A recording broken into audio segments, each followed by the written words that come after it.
Hello, Skarlet? Oh, hi. Sorry, I was out getting breakfast. How are you doing today?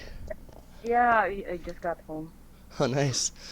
Yeah, I've been wanting to talk to you for a very long time now. that's great. Oh, I don't know. Have we met before? No, not in person, but Oh, kind of through Arnold. okay, okay. Yeah, yeah. Yes. I met. So Oh, sorry. Go ahead. you're based where? You're calling from where? In the United States, Kansas of the U.S. I'll be back in the Philippines in like 2 months, though. I lived there for a year last year, and that's where I met Arnold. Okay, Yes, okay.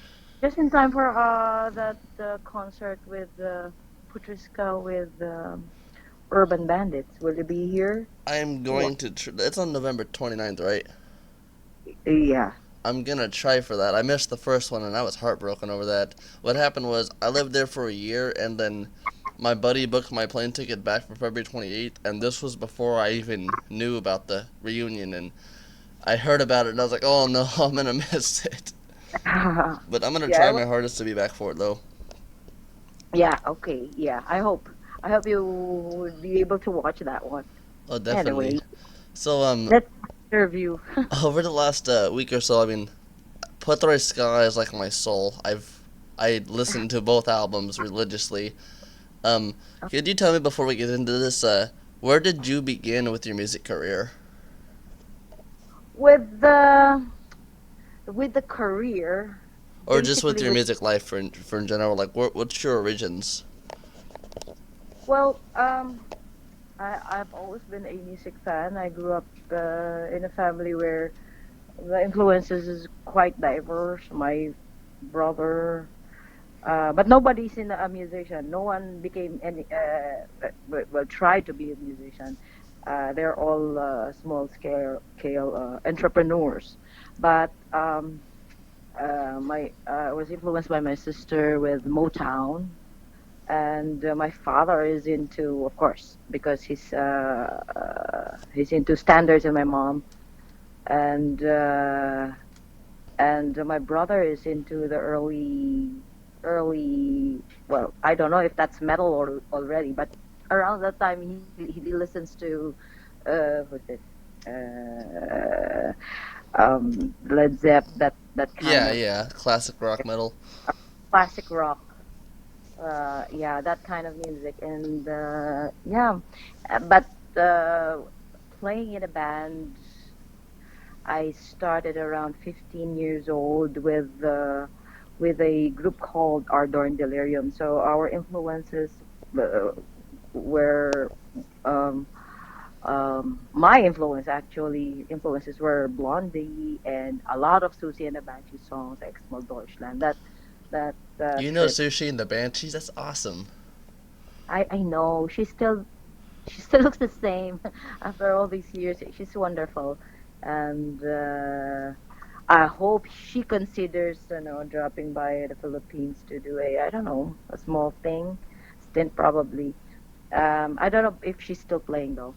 And within the time frame I was with Ardor and Delirium, I finally were able to work with Luis Giang, West Lou of Where's Lou? GND. Uh-uh. Well, I don't know if uh, we never really were friends during high school, but we came from the same school. Oh, He is nice. he, was he my senior? Yeah, I think he was my senior. And at that time, it was not Jay and the Idiots anymore. He was playing with this band called, Private gosh, stock? Private Stock there. Private Stock. And yeah. Yeah, I know Uh, quite a bit about West Lou. And around that time, because we're all from Malabon, at around late 88, 89, he became the drummer of Ardorn Delirium. Are there any Uh, recordings of Ardor and Delirium? yes, there were two actually. Oh, We recorded it under what's this? Tommy Tanchanko's label at the time, not the RC. It's oh. the other incarnation of his Fullerton series. he was supposed to release it under Fullerton, I think. That's the name of his studio. Yeah, Wow. Pre-Pink Noise Studio. So he was recording a lot of post-punk band. One of which is Ardern Delirium. We recorded Shades and Shadows and Black China. Do you have any And the copies only still? one I don't have, unfortunately. Only one. The ones who have a copy is I don't know. I think it was for some reason it was with who's this? Gary of Alamid, because he used to hang out with the guys during the 80s and with us because he's also from Malabon. And I've got the yeah, I biggest smile on think my face right now. and I think Dexter has a copy, but I kept on asking for it for the longest time. I don't know if we still have those recordings. Wow. It's definitely a very bad copy. Oh, That's for sure. I'll take um, anything. This is amazing. I've listened to Put3ska, Brownbeat, AllStars, the uh-huh, Powder Room Stories. uh-huh. And yeah, that's I am looking for the copy of those two songs. Um, and around the time when I left Ardor Delirium because I need to. At that time, my former boyfriend was very jealous of me doing this band thing. He said, "Stop." When we had when we were given a regular gig, a once a month gig at Club Dread, the first incarnation of Club Dread in Scout Tuason, he said, "Stop doing that," and I What? stopped. So yeah, I left Ardern Delirium and just go on with you know college and graduating college and then Oh. getting. But around that time also, around 1990, so I left. Luis was still with them, and one time, Romel Cruz of Put3ska, who's also from Malabon and who is a family friend of ours, um, um, asked me to sing for a prototype of Put3ska band. It's called Matangkeng Kois. We did a lot of it's more of a ska and a punk thing. We did a lot of Rezilos and yeah, Selector. We're a cover band because at that time it was just for one gig Oh. at Mir College where Rommel used to study, and yeah, it was Rommel, myself, Luis again. It's the brainchild there is the two of them, Luis, and then Dexter of Ardorn, and our keyboardist. I forgot his name. Sorry. That's okay. But his last name is San Juan. Yeah, I'm so sorry. Don't That's put this okay. down. Yeah, he was on keyboard, and yeah, we did one gig at Shakey's Katipunan At Shaky's Pizza Place? Across Miriam and Ateneo, That's cool. fronting for Advent Call, That's cool as uh, hell. the original Advent Call, not the Carl Roy Advent Call, the Rugen time Advent Call. So we did just one gig, and then sort of like went our ways, just working, studying, and then years after, Rommel and Luis again knocked on my door. I was working as a medical antiviralist and promoting drugs, and there was a love letter for me, encouraging me again to form another band, and the name of that band is Put3ska. Put3ska's love. That's like my soul right there. I first And heard them that's about a a year long ago, and I fell in love time. with them immediately. And then that's it. That's the time where I finally became a working musician, a full-fledged musician. I left work, totally leave. I left the corporate world to go full blast with being a musician. And it Ever went since, it went lovely from what I can see. yeah, yeah, it was a roller coaster ride. It's difficult, but yeah, I was kind of lucky. All of us from Put3ska are kind of lucky that we were a band at that time when the music industry in the Philippines is changing. They're looking for bands. Yeah, and that was a crazy time. That was a crazy, crazy time. I stayed with Put3ska for 4 years, and then I resigned, and then How right after. how come you left for? Or what caused the demise of Put3ska? Well, they're still together after I left. I left because there was this issue about somebody stalking me, and nobody's believing me. Holy shit, really? Yes. Uh-oh. And That got kind of yeah, dark. it is. It is, and it's he's a friend. He's a bad friend, and it was going kind of ugly. And I'm a little bit disappointed with the band actually, especially with Arnold at the time, because Arnold. Yun nga, Arnold is before Putriska we were friends. In between being Putriska and that Matangkengkoy phase, I worked as a public relations officer for a restaurant where all the staff are singers. Oh wow. Yes, we did a lot of opera stuff and Broadway songs. Like all the wait staff are singers. We're singers, and yeah, in between it's a fine dining Italian restaurant. In between what you call courses, we go up on stage to perform excerpts from an opera or Wow. Broadway musical, and Arnold is part of that, and myself too. We So- used to sing classical and Wow. yes, I really and wish I could hear this. yes, but and when I left, when Arnold, when Rommel and Luis invited me to join them, so I joined them, obviously. And then when we during our first gig, they asked me, "Do you have? We heard that you worked with Arnold." Yeah, sabi ko, for almost 3 years in this restaurant. Ah, okay, 2 years. Okay, can you still contact him? Yes, sabi ko. And then that's it.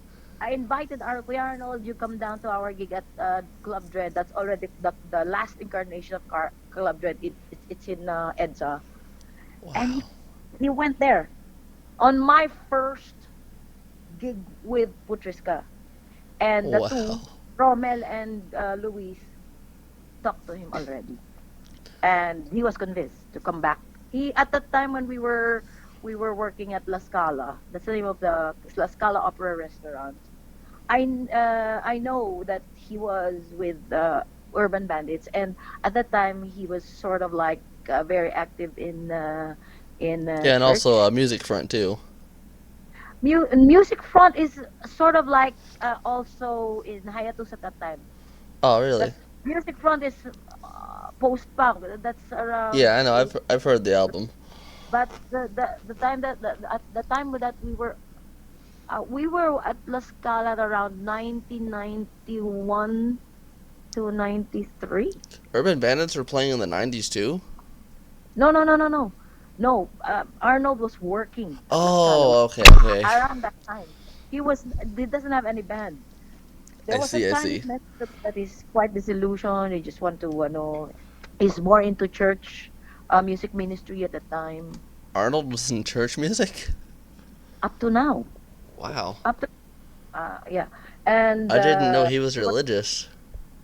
he's with this Jesus at that time. I don't know if he's still if it's still for he's still do services for the same church. But at that time during the night, it was Jesus is Lord, JIL, and yeah.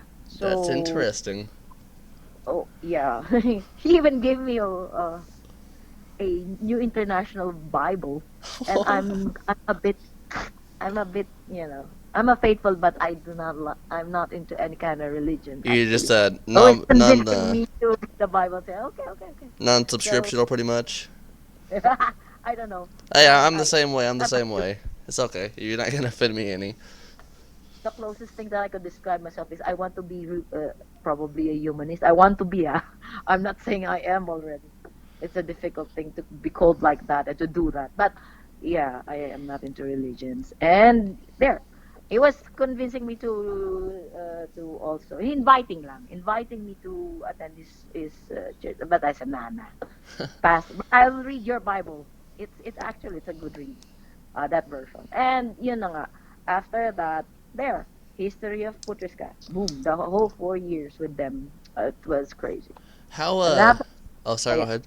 I had a handful of questions about Put3ska. So I read when before the first reunion show, I read a bunch of your short stories. How did the name yeah. Put3ska come to be? Like, I mean, I know that pretty much means "damn you" in Tagalog, but like, how did you all come up with that name? Well, actually, there was a uh, uh, that the name Put3ska had a long what do you call this? The real story of the name was we didn't know about that Oh, until really? reunion. Yes, because for a long time, while during the peak of Put3ska, we what we know is that Bing Bing came up with the name and uh, just blurted out, and there it is. There it was, Put3ska. Let's call the band Put3ska. But it has a different story. Only this February, Bing Bing told me that, you know what? I did not coin the name Put3ska. It was Edwin. I remember that post you made. I just couldn't remember the details of it. As Arnold made a It was, joke about it, he's like, he's been carrying that lie around for 20 years now, or something like yes, that. yes, and I was actually what? Why did you do that? Because he revealed it to me in a wedding. In that was only last February. Oh my And god. the hell? Why did you make believe all of us believe it was you know it was Edwin Aguilar, the bassist of at the time of Scavengers and the Jerks. That's Yeah. hilarious. And Tropical. At the time, I think it was also Tropical the first time. Yeah, I've Yeah, heard of them. and That's funny that's as why shit. when I wrote the short stories, there's some it's sort of like correcting the etymology to or the what do you call it, the lineage of who came first, who came last, who came, you know, the and clarifying those two things, the founders, the band leader, and the because there's a uh, long-standing argument about that. I can see. Yeah, so the name was now cleared. It was Edwin Aguilar's an idea. Is he It was related supposed to? Oh, sorry. Go ahead. it was also Edwin pitched that name not for my our band, but for Scavengers. But they opted for Scavengers. So what he so they let go of the name, and then he said to Bing Bing, I heard Luis is doing forming another band. If you see him, tell him to why don't they consider Put3ska? So Bing Bing told the band about the idea of of the name from Edwin. That's the real story. Wow. Yeah, and the founders of the band are Romel and Luis, because for the longest time they've been wanting to do to do a ska band that will really last, that will have a longer lifespan than Matangkeng Kois, because they were already a ska band without the Yeah. horns, a Ska ska bands are punk. hard to keep together because of all the members you got. Yeah, but the peg at that time was specials, like no horn section, no established horn section, just jammers probably, and a small group. But it didn't. then push through. I don't know what happened to Matangkay Goes. Just 1 gig and that's it. And then yun na nga, Put3ska. I know Put3ska's got 2 albums out. First of all, who came up with the Put3ska logo? Somebody named Jay designed it, but the logo was already, that is not so clear to me. I can't remember it anymore. But the shield idea came from Arnold. Yeah, I love that shield. I This got a being, Put3ska shirt with the shield on. It's pretty cool. yeah, it has something to do with Arnold Bing doing that shield thing, and the one who really modified it and made it the final look is somebody who is working at the Octo Arts. His name Oh, is Jay. His name is nice. Jay. He designed it. Kumbaga, they have an idea in words, and then Jay drew it, and then that's it. That's it. So Nice. everybody agreed. What was it like taking College or Urban Bandits Manila Girl from hardcore punk into ska? What was it like converting that over into ska? And that video, I know there's 2 videos. Pauly East uploaded a video of a I guess a Manila girl walking like through Intramuros and around Manila, and then there's the music video where you guys are in that person's house and you come out of the picture frame. That is one of the coolest ska videos I've ever seen in my life. I love the Manila Girl video. Yeah. The original. I know nothing about the Polo East. I saw it. It was hideous, and for me, in my opinion, Well, which one, um, the one with that girl the walking around, or the other the one? uh, well, it's like a video for a karaoke thing. Um, but the one with the narrative, the original Put3ska music video, it was an idea. Somebody helped us out. His name is the director Ian Carles. He's now in, I think went back to UK, and yeah, him and Shane Cosgrove, our former manager, sort of like uh, um, produced and pitched the idea. Let's do a music video. At the time, 1995, I guess. Music videos are very. You need a Hard lot to. of money. Yeah, yeah. They definitely demand a Yeah, lot of financials. yeah. And at the time, it was not Octo Arts initiative to come up with the music video for the band, and somebody yun nga, sponsored us, Ian Carles and Shane, and then Wow. we did it on our own and shot it in 2 locations. One in a bar where we used to play regularly at. It's called Insomnia. If I Insomnia. Nice. Yeah, in J. Nakpilin, Malate, and then the other one, the other venue is at Arnold Morales's house. That's Arnold's house? Uh, in what you call Santa Mesa. Yeah. Who's that? So Who's the little girl the in the parents of video? Arnold, and I'm not so sure if that's the parents of Arnold or his in-laws. And the baby is my godson. That's Arnold's first uh, baby, Mordecai. And Wow. yes, Mordecai is what, almost 30 years old now. Whew. And the girl there, Cezi, was the girlfriend of the Manila girl student, Bida, in the video. Ceci is at the time she was the girlfriend of Romel. Mm-mm. Wow. My hair is standing up. And then that's the first music video. The second music video was sponsored by San Miguel Beer. Is that a With Daigadang or is that a short stories? no. It was not the short story. The What's in a Spell. Oh, what's it spell? Oh, cool. Yeah, I've seen that Yeah. one. I love the theme of that, by the way. It's kind of, It's Philippine. It's traveling back and forth yeah. in time. Like we yeah, that kind of. And then the It's like what's that movie? Back to the With a Future. car. Back to the Future. Yeah, It's it's one of something my like that. favorites of all time, right there. Yeah, it's like that. It's something like that. That's the inspiration, sort of. That is awesome. I definitely see it. A plus, A plus. If Martin Uh, McFly and them saw that, they'd love it. I wish I could. yeah, Wow. all our supporters, in that video, like we have to ask for their help to for the bar shots, and then we borrowed for free, for free the 1949. Um, I think it was a Studebaker, and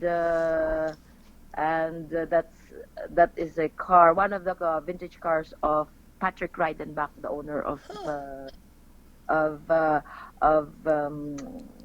Club Dread, because his dad is the uh, vintage car club president at the time.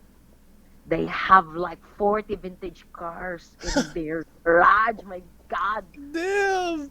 Yes, they sponsored it and said, just choose what car you want there, Myra. And then I went to their garage and I said, holy shit, now I have a problem. I want all of them. I'm, I'm literally dying over here right now. Yeah, it was a difficult task for me to choose one car. Yeah, I want them all. Just make it happen. yeah. And then yeah, so we released it, and the it's sponsored by San Miguel, San and Miguel? yeah, because we became Hmm. a endorser of San Miguel Pilsen, and What the fuck? and one of the perks from that contract, being an endorser, is that um, they're willing to to give money for our music video. There will be a very, very, very, very subtle, what do you call it, product placement there somewhere. Yeah, and Put3ska's a big deal. Bigger than I you imagined. yeah, and then what you saw with the Chippy commercial, that what they chose short stories, but that is a TV ad. It's a tri-media campaign for one Chippy flavor, which is sweet and spicy. It's phased out now. There's no Chippy sweet and spicy now. But yeah. This is So they amazing. took short stories for that ad. God damn. My favorite, my probably one of my favorite. I actually can't really come up with a favorite Put3ska song. All of them, but I listened to Taxil, which I have a brief idea of what the songs are. I'm not fluent in Tagalog, but that's one of my favorite songs. Wow, It I'm so it, blown away right now. it is my ultimate favorite Putreska song, Taksil. I just love Uh, the layout of it that and the build. the sound, the instrumentation, I love. The rest are, for me, is the second most uh, enjoyable song for me is What's in the Spell. It's in Um, this.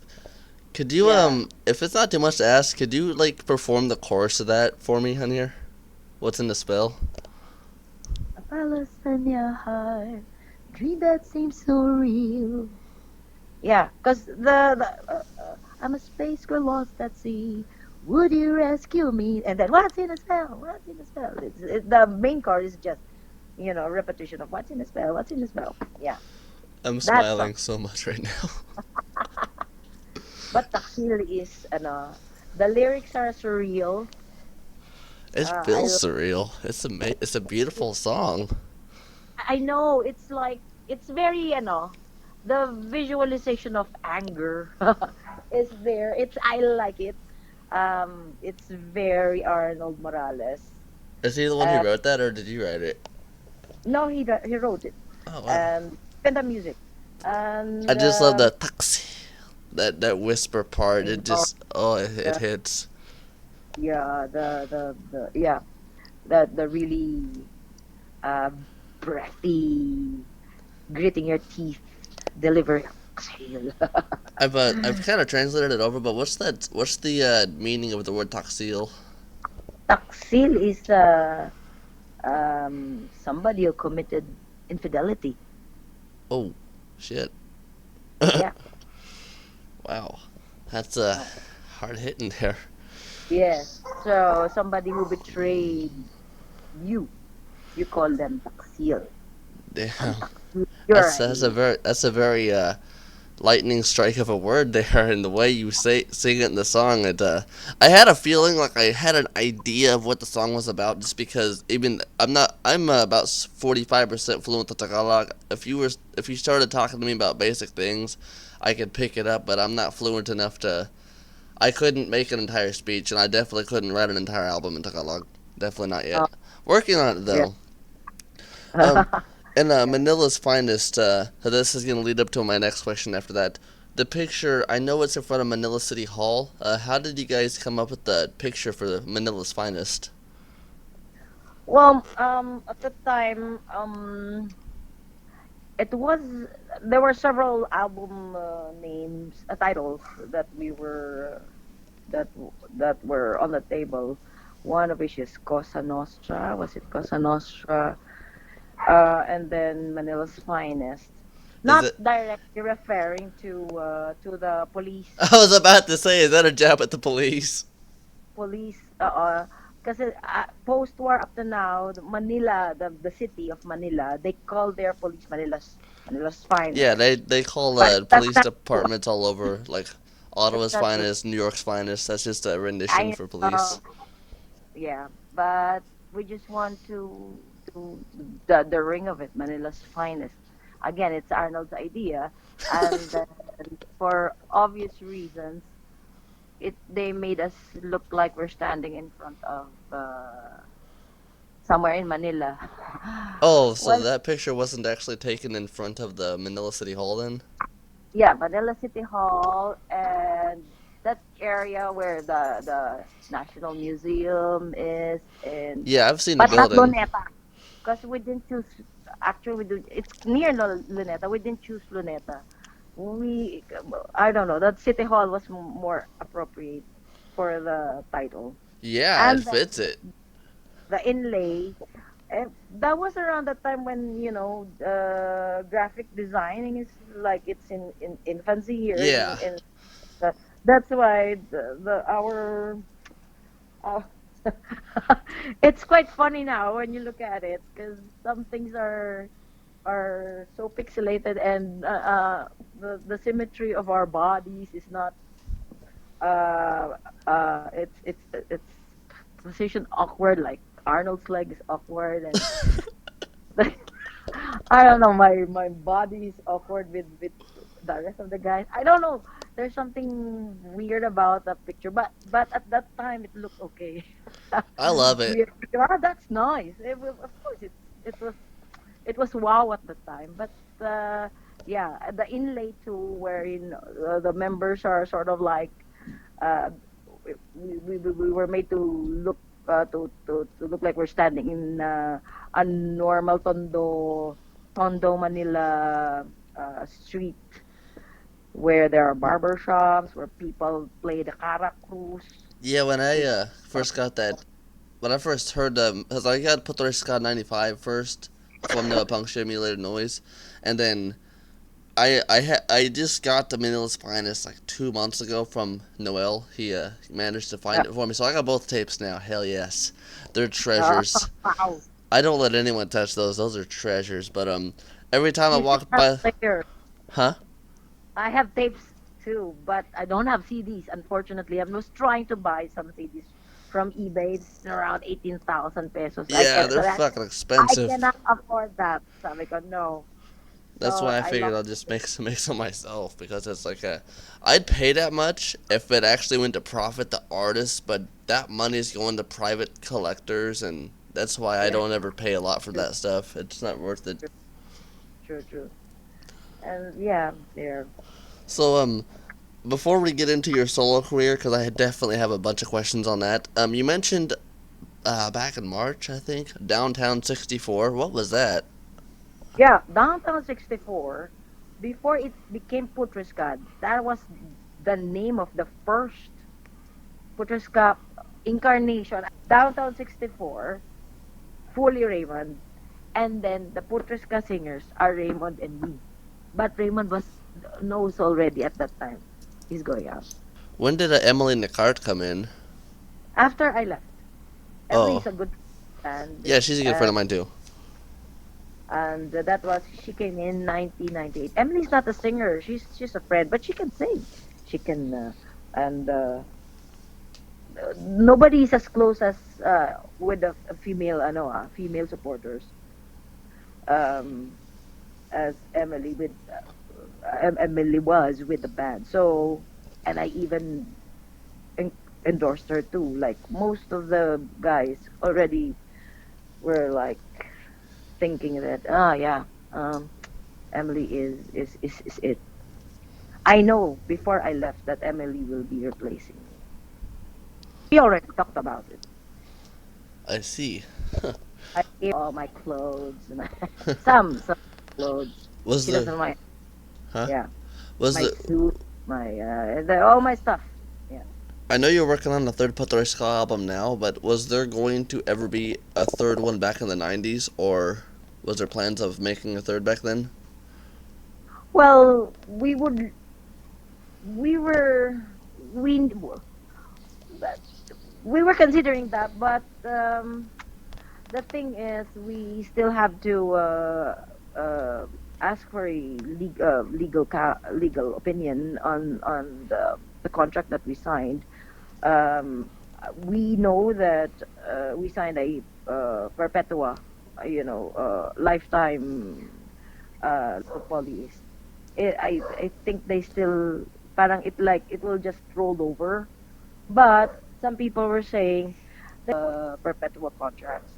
So we were sort of like considering to look into to have the contract checked, and probably we could get out of it. And yeah, we could even, but the plan is not to revive, but it's more like re-release it or re-record it so that we could.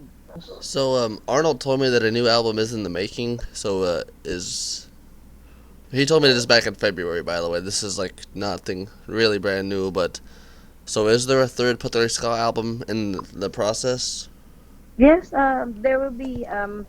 It's just that we don't want to Piss off the like label. pressure ourselves, especially Arnold. He will be composing it, and Romel will be arranging stuff. But yeah, when it happens, it will happen. But there is a plan, definitely, Hell yes, I definitely. can't wait to get this. Um, And I will be singing for that album, and Emily too. yay. Um, It will be a lot of fun. okay, I got one more old school Put3ska question, and then I'm gonna ask you about the reunion show. My Boy Lollipop. I absolutely love that song. Hmm. Who wrote that? My Boy Lollipop is a 1960. Yeah, it's definitely an old school rendition. Millie Small.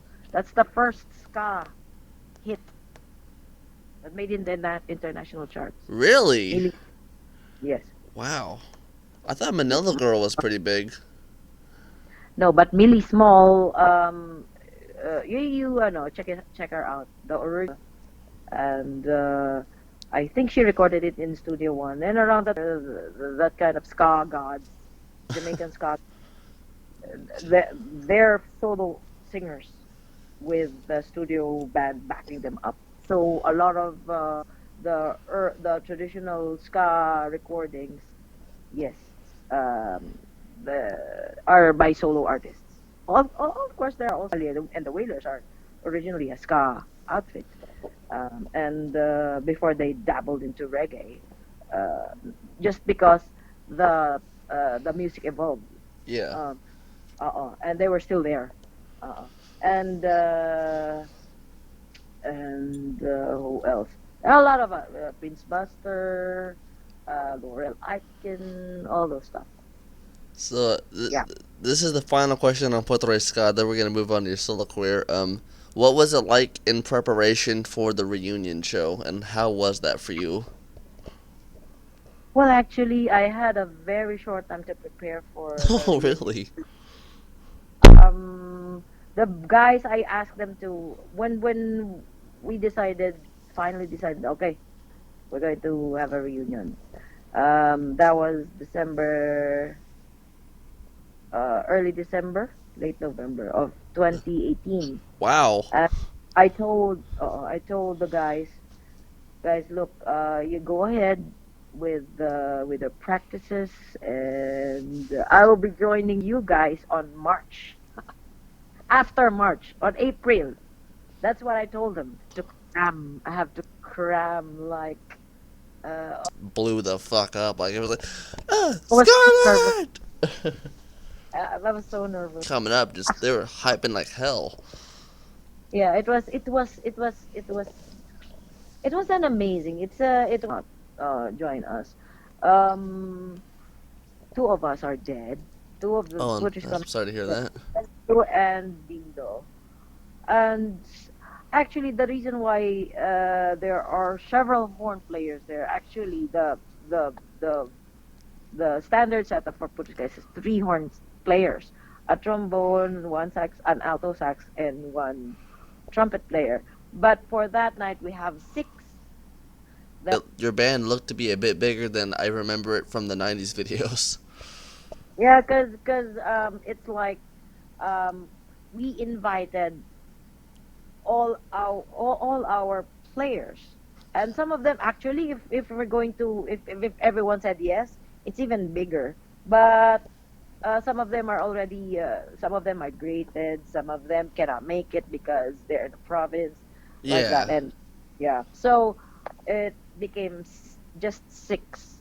But that's no generational, like one of the sax players, Joey, became a sax player when I was when it was already May's time, something like that. So yeah, so it's not the it was not just the horn players during my time. Wow. That's why it became like the reunion, for the reunion gig. It was like Like, hit you out of left field, pretty much like, oh my god, wow. Let's get ahead to your solo career since my computer's deciding it wants to be a little bipolar. So the what was first, the Brownbeat AllStars or your Red Powder Room, your Powder Room stories? resigned from Put3ska August 1998. Finished all the booked gigs, and then went on the transition to the sort of like very short transition to Emily, and then after that I formed Brownbeat AllStars, and around that time, at the same time, um, well, a couple of months after we formed, we had a gig in this place wherein there are three jazz musicians, senior jazz musicians there, and unfortunately, some of the members of Brownbeat got caught in traffic, and um they were so late. I have to stall the program, like I did a big white lie. I approached the jazz players and said, "Hey, the birthday celebrator wants me to sing a couple of songs with you, but that's a lie. Only to buy some time." So I sang. I just sang. And I said, "Okay." So I sang standards. And the birthday celebrator was so amazed, like, "Hey, sing some more." And then I obliged. So I sang for another 30 minutes. Holy shit! And when I saw, when my our manager said, "Hey, everybody's here. Yes, we can set up." I said, "Thank you very much." So Oh my god, that's awesome. the stage and go to the other stage to set up Brownbeat. But the thing is, um, that the pianist there is a jazz professor at the University of the Philippines Conservatory of Music, and he said, "You have a very unique voice. You do. Um, may I invite you to my class on?" He said something like a date, and then I went to UP. I thought he will teach me something. I said, "Oh my God, well, I don't even read notes." So it just so happened that I sat in his class for what 15 minutes, and then when the students are all out, he said, "There's a baby grand piano there," and I said, "Come here. What are the standards that you know?" So what he did was get all my keys. Can you sing it? What's your comfortable ano? Make sure that your speaking voice is your starting point. So he got all the keys like summertime. I'm in the mood for love. Yeah. He get all my keys. So write this down. So he made me write this down, and we came up with what 20 songs that I know. And then he said, keep this list and the key. And then I want to. Can you? Do you have a gig on Friday? That Friday of that week. So I go, no, I don't have. Come back here, and we will go to this place, or go to this place directly, and just look for me. So I went to that place. Uh, the ground floor of that is a library. He made me go to the basement. When I went to the basement, it's a jazz club. Ah! And all the and I said, "Holy shit!" And it's packed. Like, there are 80 people there, and all and I realized it's a faculty lounge. So all the professors in the entire UP Diliman hangs out there Fridays for music. It's packed. It's standing room, and I saw that the one who invited me and said, "Whoa, there's this new girl. Come here." And I look so punk. So all the old people there and all the people there were just I'm the odd man out. I had red hair, I'm wearing fishnet, I'm wearing my DMs. I looked weird in the sea of faculty members. So they didn't and then I went straight to the stage, decided you sing. And just like that, it started my jazz thing. Wow. No nothing. No rehearsal, no nothing. I sang there. Is Yeah. that so? That's what started the With my red lips the there. Oh, what are your song? Okay, let's play this. I just sang. And the request poured in, and then right after the first set was so scared, of course. And then the president of UP and his lovely wife called me to their table. Sabi niya, "Hey, what's your name? Why do you look that way? We have to close our eyes. Your voice and how you look doesn't match." what the fuck? Yes, because my voice is just what like the how the professor described it, like your voice sounds traditional. It has that traditional singing feel, and it swings. Sabi niya, your voice swings. Yeah, it Whatever definitely that does. is. At that time, I do not know what that means until I totally, started jamming with and it spread like wildfire. Like I'm being invited to weddings, to small jazz clubs, to this and that, and then some other jazz bands are, starting to notice me, and this band, this small group that I hang out with used to be they are the remaining members of a Filipino big band in during post-war. Whoa. They call themselves Lito Molina's Jazz Friends. They're one of the biggest, most popular, and the most notorious swing band post-war, like 50s up to probably early. Wow. Yeah, they travel the world. They're world renowned, and there when they finally, I sort of like, I was introduced as a the new jazz singer in town when they gave a tribute to the big band leader Lito Molina himself, because he was paralyzed at the time when I Uh-huh. started.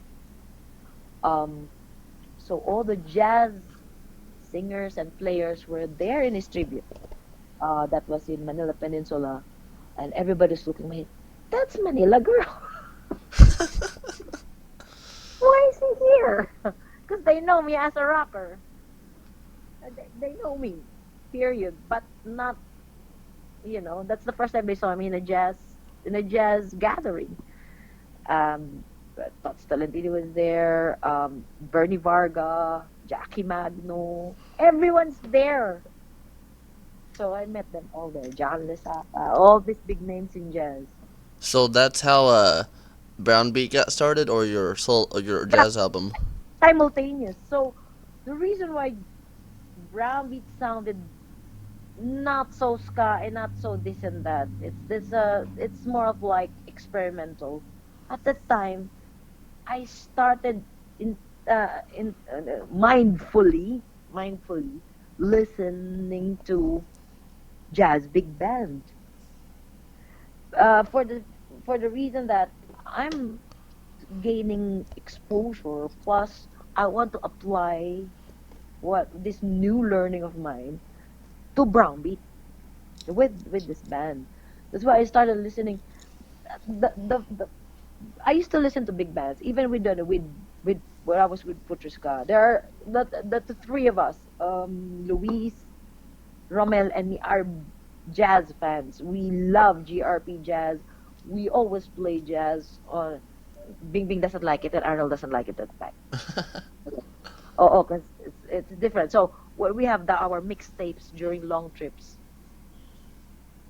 we have our turns. Like it's my turn. I'm going to a province. It's my turn. This is my mixtape. We will play my mixtape. So the three of us, we enjoy it. We like big band. Especially Luis. Luis is a trivia person. He likes Dot P and Panchito, big band, all those stuff. And Romel is into music ever since. He likes the jazz masters like Dave Brubeck, that kind of stuff. And then I like Chick Webb and Ella Fitzgerald and all the singers, of course. Are you So do you listen to any no wave influenced jazz like Lydia Lunch or James Chance and the Contortions or anything like that? not so much on that because it's basically my research when I was starting and up to now actually is still old school. I have to go back older than older. I don't listen to the new school because Uh, to Lydia James stuff. Chance and them's from the 70s. Yeah, it's like this is from 1920 to Oh, 1905. Yes, okay. that kind of jazz, which Yeah, is big. I know what you're talking about. Swing Yes. Heil. Well, Swing Heil it came about during the neo. There was the neo swing revival, Yeah. but mm, that was a reinterpretation of swing by punk rockers. But they pay homage to the 1925 to 55 era, which is actually the whole lot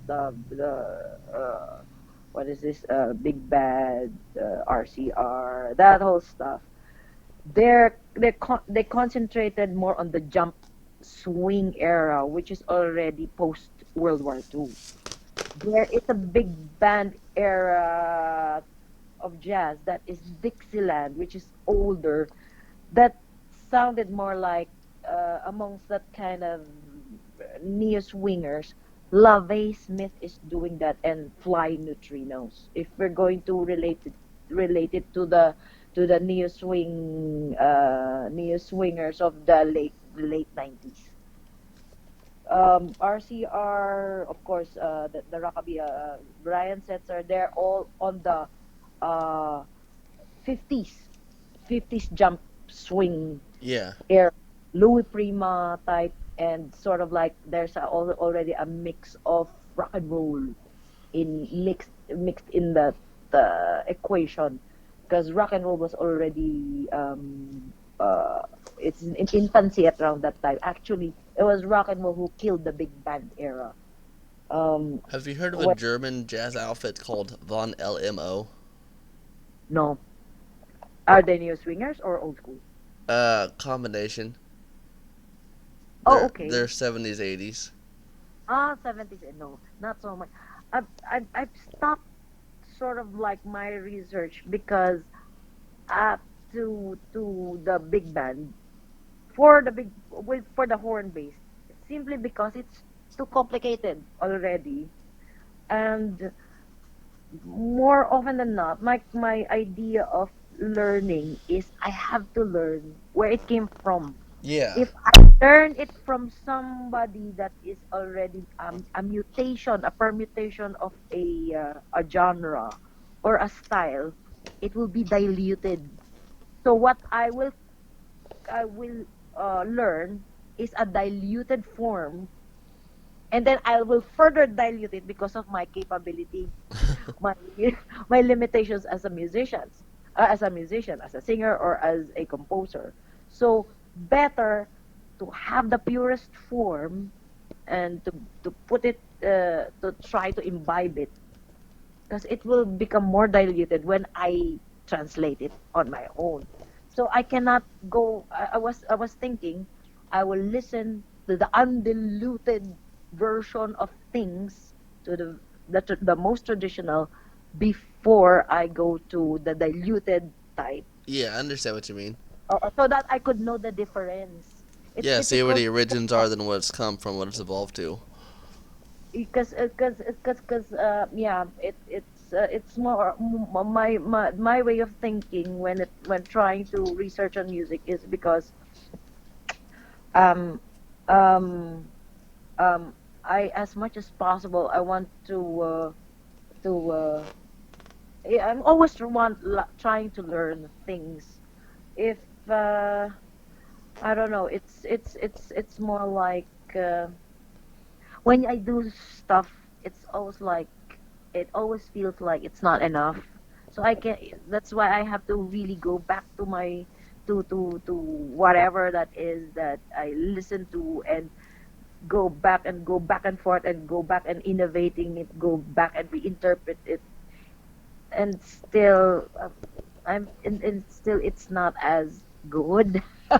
It's not as good. That's why I'm a bit harsh on myself on that note. But at the same time, I think it's my preferred learning process, so that when I do my research and I justify things, I can honestly admit that, yeah, I know that this should, I should know how it should sound, and how I reinterpret it, so I won't be too pretentious. It's okay. So I would admit my faults. You know what I mean? Yeah, I understand that. I'm the same way with my own music. Although once in a while they would. That's why sometimes when I block things out, like I listen. I listen to, like, of course, some supporters. Have you listened to this? I will listen to this. Ah, yeah, that's that. I know. I already know where it's coming from. Ah, they sound like this, and they're influenced by this time and these players. But basically, that's it. I listen to it and then get an idea, and that's a lot of fun. Yeah, and then yeah, at least at that point when I listen to something new or something that is, actually fans are more avid listeners than musicians. That is so that is so uh, uh, that is my observation. Fans, music fans, I mean yung fans, um, they collect from, if they like one band, they collect everything. For songwriters, they collect ideas. That's why Yes. yes, because so that they could use it for composing. Um, um, that's why the relationship between a like me, I totally enjoy that. Like somebody who is hey, Ate Myra, Ate Scarlet, have you listened to this? Yeah, yeah, yeah. Let me listen to it. What is this? They research on getting the new stuff of other bands and the permutations of it. And it's they're my source of research. Actually, some of those I do not know. I do not know even the names. That I'm poor with names. I'm poor with names because my concern immediately when I listen to a band, not the personalities, it's more of like, what can I hear from this band? So if I notice that, okay, okay, uh, I let it pass. I don't collect, even if, except if I'm really, wow, this is. Yeah. And I sometimes get stuck on something if I still don't understand. You're like, I don't, I'm not getting it. I know this is good, but I'm not really comprehending this. So it's like the stubborn side of me that I want to comprehend this. So I get stuck with some trying to listen to something, and my until my ears are already have acquainted with the style, with the with how it should be played, or the dynamics of a certain arrangement or a certain song. So yeah, that's the other side of me, that is the fan of arrangement, the fan of lyric writing, the fan of not so much on who played this and what kind of band and what genre. Yeah, uh, I'm on that lane of fanhood. It just means you're a music lover and you seek out the best, really.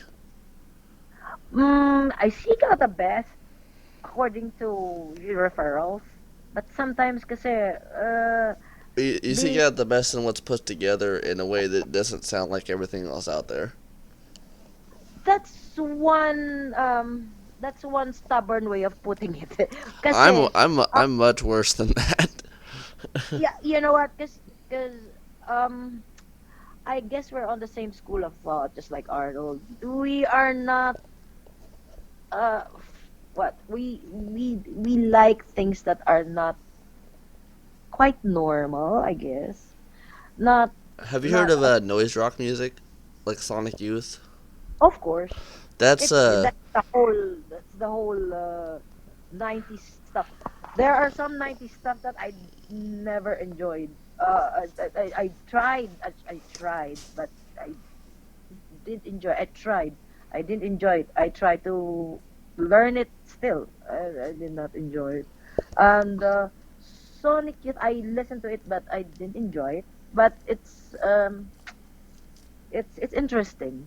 A lot of people like that, and Yeah, I'm a total noise kid. I grew up on oh punk, on hardcore punk, but hardcore yeah, punk only it kind of dulls out for me after a while, and noise music in general just depletes all boundaries. Like with punk, yeah, it's got to be 30, it's got to be 45 seconds hardcore and screaming in your face, whereas uh, acid jazz, art jazz, noise rock, you can yes. take it to different limits. Like there's no limits to what you can make. If you want to make a 13-minute rendition of just obliteration, go for it. Uh, No one's gonna say you're a poser. That's just I just Actually, love jazz and stuff for that reason. that's the idea. That's the ethos. The ethos behind jazz in general, regardless of what time or era or what kind of jazz it is the element of reinventing it. Yes, That's why I'm attracted to it, because it doesn't sound the same all the time. Um, Plus, um, it could be as crazy as that, what you did, exactly. and it could be as silent and calm as it could be. Depends on the mood of the interpreter and the listener too. Sometimes, um, even if you are you appreciate that kind of openness, a sound happening in front of you can have two different meanings from two different people, Exactly. It's just all interpretation, and as you said, it's all perspective. or effect. Yeah, it has a different effect to two different people watching it at the same time. So the thing is, um probably it comes with um, um age and exposure to. That's why people sort of like expand sideways when it comes to sideways and front. Actually, it becomes a holistic thing, like cylindrical experience, Yeah, that it's no curves, no borders. It's just like expanding that way. and I think jazz is capable of that. You cannot find that in any form, which is well, you can, but the idea of improvisation, it came from jazz, Yes, it and then definitely did. sometimes, yeah, it could, the execution though, it could be what you call this, it could be interpreted in so many different forms. Like it could be punk rock in 1 minute, and then it would jump to some suddenly a different thing altogether. Says And then you can only pull it off with with jazz in mind, with improvisation in mind. Uh, I think that's the one thing that I was trying to challenge myself around the time when Brownbeat was forming. But again, limitations of skills also is a hindrance. And at the same time, it's it's not a what you call this, it's not a bad thing to admit that I can only deliver this because my skill level is at this. I could improve yeah, just if you practice have makes that kind of perfect. mindset. And brown beat at that time, that's why I went to jazz, has limitations when it comes to that explorations, skills wise. I'm not saying they're bad. It's No, just I that love Brownbeat. I was gonna say on the first album, I just love the multitudes of it, but the one song on there that kind of cracked me up a little bit was "No Boy Toy." That fucking song cracked. I love the little skit at was the a end of fun. it. I know it was a fun song. It's a album filler. It I wrote it for my husband Marvin, and at the time we were dating. And yeah, it was just a filler. What can I write? At this, I write this, I write it, hanging out in the bar, and put a sort of like a 20-ish feel to it. Yeah, that's what I'm talking about. I cannot justify an authentic sound of a roaring 20s, but we tried with Brown Beat using the situation, the modern day situation of You did the actually. late 90s. I wasn't even expecting that little. I'm gonna that fat ass psycho bitch. I wasn't even expecting that. That came out of fucking nowhere. The mean girls talking to each other, like, yeah. Yes, that Uh, just came out of fucking it's so, nowhere. yeah, it's so natural. It's when you're in a bar, what do ladies talk? Sometimes it's talk about that. That's part of it. It's just, but it's honest. Yeah, There's it's good. if you really, most of a lot of people doesn't enjoy music. If so, for those who really listen to lyrics and those that kind of what you call banters or within a song or innuendos, yeah, that's gonna be fun. It's really fun. You're probably the one of the very few who have mentioned about the dialogue in the I song saw about that's what I pay attention to. I When I listen to music, I pay hardcore attention, and it's kind and of hard to. It's kind of nobody, very few noticed that. that's astounding to hear you say that because that.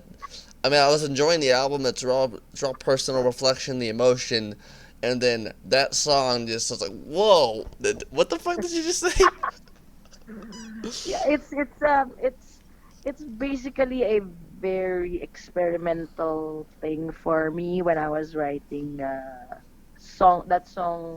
It was fun, it was crazy, it was also very sad. There's some very sad songs in the album, and there's the exploration on jazz, and then there's I the sugar coated songs.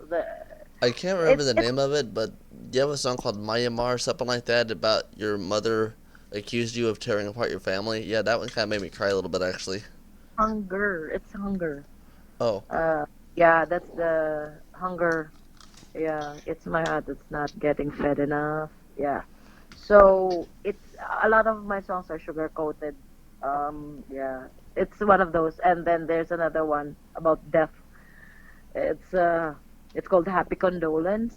Yeah, that Have one is pretty good. somebody during my yeah, it's like a bit spiritually thing about approaching death as you looking at death as something like, yeah, so move on. You're with this and that. You're with nature. Fine. Bye bye, tatay. Bye bye, father. It's like that. It's most of my songs in the Brownbeat album. Some of that is connected with the Powder Room Story songs. Yeah, Actually, I can definitely hear a connection there. And the very final song on the Brown Beat album, I can't recall the name of it, but there's no instrumental. It's just you singing emotionally about your husband or your lover not loving you in a way he should, or he's hurting you uh, constantly. Brown. Ah, yeah, that. But it was resolved also with another song, which is Joy. So there is in the jazz album, and then some of there is one topic in my jazz album that was resolved in the Brownbeat EP. The Oh, timeline 2 week of the panic. song of the Two Week Panic when I wrote a song about lost childhood, and it was resolved by the songs that song in Two Week Panic, which is called Maru. And I've only heard. I listened to 2 week panic like not even an hour and a half ago because I found it on YouTube. So I'm not really familiar with the music of it. The other two albums, your Powder Room Stories and just the first Brownbeat album, I've listened to those a few times. That's why I'm making references. But I don't really know 2 week panic as well to pull some uh, references out of it. yeah, but what if I give you when I give you some links to the Two Week Panic album, I'll send it to you. All right, thank you. Appreciate that. That's a hint. There are songs in the Brownbeat. The timelines of those three albums are overlapping. So some of my jazz songs, I never contributed it to. I did not contribute it to the Brownbeat thing. To Brownbeat. Um, Yeah. since we've been at an hour and a half here, I'll just ask you like a couple more questions because I gotta get ready for work Yeah. in a bit. But are there Okay. any projects that you've done after that? Like, as I know those are from the early 2000s. Anything 2010s that you're working on other than like the new Put3ska album? Yeah. Actually, recently, because of I'm also very. I've had several one-off projects with compilation albums. I'll let you listen to it, and then I am doing homemade stuff, homemade Nice. stuff. And it's more of like since since the since 26 pre 2016 and up to now there's social political unrest in the Philippines, and I just Oh have to write. yeah, I can definitely uh, hear. I can definitely sense that. and I just have to write something about it just to remove it from my body. So I did several, like home based, I've just used some patches, free patches, and then put live musicians here and there. Never really going in a recording studio, and I released some of it. It's yeah, it's I have. You can check it out. I Yeah. also did a DIY music video for that. It's Panaghoy and those are really dark. It's an ongoing project for me because I don't have money so to make a music video, but it's like I'll short watch story. it. I enjoy your Yeah. I enjoy your music. I already have to. You need a translator because since it's social political, I want to sort of like uh, learn to teach myself to write in Tagalog, and it's not good. It's a good Tagalog, but it's very challenging to write. good, um, profound sounding. I don't know. Oh, you just Tagalog. reminded me. Sorry, go ahead. So, if you need someone to, uh, for you to understand the lyrics of some of my songs, you can ask your friends. Yeah. Yeah, I- yeah. The two songs that I will send to you, it's like mirror image. It's the EPs that I'm the home based projects. It's like the seven deadly sins and the seven virtues, contrary virtues. So I'm releasing one song, like greed versus charity. So that's already done, and I'm coming out the with a couple of more, and it's social, and it's a social thing, social political thing. And it's more of a commentary song. So, two last music questions. I mentioned this to you earlier. So you said you have you ever worked with Polita Corrales? She's just one of my favorite singers from your country. Sorry. Have you said you know Polita Corrales, right? Yeah, yeah, Have you worked yeah. with her before? Oh yeah, Oh my several god. times. Actually, the last time I was with her, I'll give you the picture, was May. There's a friend of ours. We share the same pianist kasi for our sort of like in other gigs. And the husband of Pilita always watch me, my gigs. So, kasi Tita Pilita is, cause she's what, 80? She's really old. But she still looks great and sounds great. She's amazing. Yeah, she's like the Madonna of the But Philippines, practically. I know she's funny. She's one of those queens that I like. The other one, she's dead. Elizabeth Ramsey's dead. There's another one that I idolize aside from Tita Sampaguita, P. Carita. No, not really. Those are the 70s. These are the vaudeville era, like the vaudeville era singers. Um, uh, what's it? Carmen Patenya. Oh my God, she's the Shirley Bassey of the Philippines in the during the 60s. She's so amazing, but she's too old na rin. She's too old. But they're the last remaining real down to earth divas that I know. Tita Pilita is. Nice. Yeah, I got like five of her records on vinyl. Yeah, nako, no, keep those. Those are, Oh yeah, they're treasures. people. Yes, treasures. I have one. I have one, and it's signed, and Oh my god, I'm jealous. yes, I'm just keeping. I don't have a player, but I'm just keeping it. I can bring you a record later if you want me to. I saw. Need the black. No, there's another one. You should also listen to collect my Sylvia Latore. Oh my God, I I don't know where. shall. Wow, I shall. wow.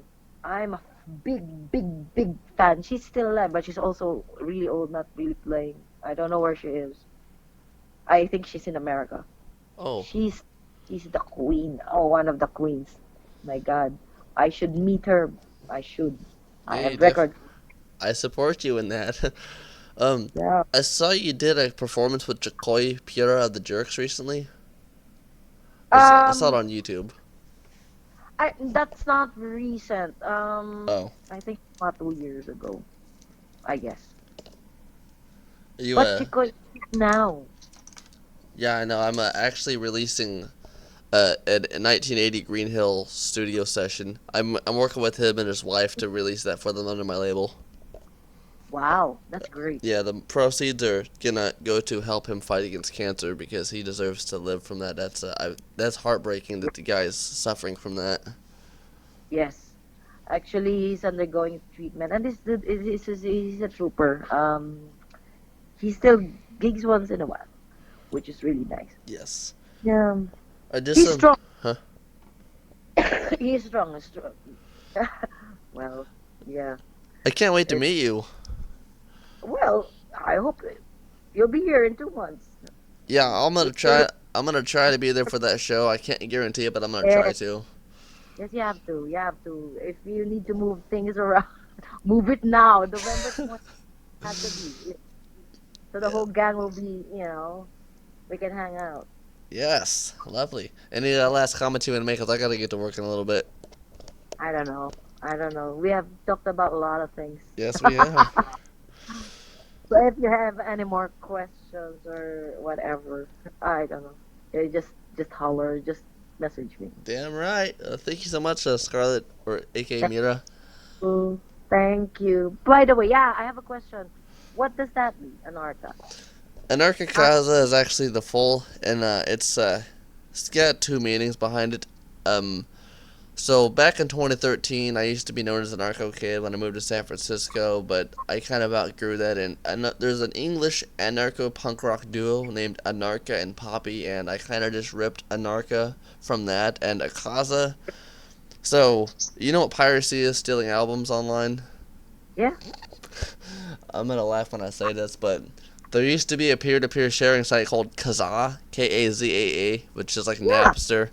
That's Yeah. kind of where Kaza came from. Only I didn't like Anarka Kaza didn't really sound good, so I just put an A on there. So Anarka Akaza.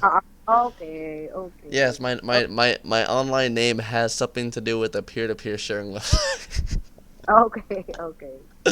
Never Okay. said I was right in the head. Okay. But Uh, thank you so much for this interview. Like I have thank learned so you. much from you. Thank you. I enjoyed this. Thank Hell you so much. yes. Well, hope So you. Huh? yeah, I'll see you 2 months from now. Yep. Have a beautiful night. You too. Enjoy your work. Oh yes. Good Bye. luck.